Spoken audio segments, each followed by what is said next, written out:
माझी आहे ना भारती सिंग सारखी फोटोशूट करण्याची इच्छा मात्र इच्छाच राहून गेलेली आहे. कारण की मी तो हट्ट पकडलेला होता की मला सेम तसंच फोटोशूट करायचंय. तसं पण नाही आणि असं पण नाही, कसंच माझं पॉसिबल झालेलं नाहीये. कारण की 9व्या महिन्यामध्ये मला ना सरांनी बेड रेस्ट करायला सांगितली आहे, जास्त दगदग नाही करायला सांगितली आहे. त्याच्यामुळे ना मी हा हट्ट सोडून दिलेला आहे यांच्याकडे करण्याचा की ना मला फोटोशूट करायचंय म्हणून. काही गोष्टीची इच्छा असते किंवा काही गोष्टीचा आपला हट्ट असतो ना, तो वेळेवर सोडून द्यायचा असतो. काही गोष्टी आपल्या पूर्ण होत नाही, त्याच्यासाठी मी नाराज होत बसत नाही. कारण की 2च आठवडे राहिलेत आणि 2 आठवड्यानंतर माझं प्लॅन सीझर असणार आहे. माझा हट्ट सगळ्यात मोठा काय असेल तर मला 26 जानेवारीला माझं प्लॅन सीझर करायचं. माझ्यासाठी ते जास्त इम्पॉर्टंट आहे फोटोशूटपेक्षा सुद्धा.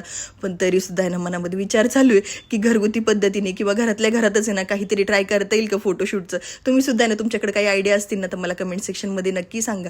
त्यानंतर ना माझं रुटीन शेअर करते. आज घरातले काम आवरून घेतलेले होते आणि टेरेसवरती गेले होते थोडंसं चक्कर मारण्यासाठी. आता थोडंसं वॉक करते, पण आहे ना वॉक करणं सुद्धा एवढं पॉसिबल होत नाही आणि स्टँडिंग तर त्याच्यापेक्षा अजिबात जमत नाही मला. त्यानंतर मस्त असे लाडू वगैरे खाल्ले. कारण की आता हे जे काही ड्रायफ्रूटचे लाडू बनवलेत ना म्हणजेच डिंकाचे, ते मी डेली ट्राय करत असते खाण्यासाठी. तुम्ही पण ही रेसिपी ट्राय केली आहे का ते सुद्धा मला सांगा. त्यानंतर माऊसोबत थोडी मस्ती केली, संध्याकाळी माझं स्किन केअर केलं आणि परत झोपी गेली. सो असा तर माझा आजचा दिवस. भेटूया उद्याच्या व्लॉगमध्ये. बाय.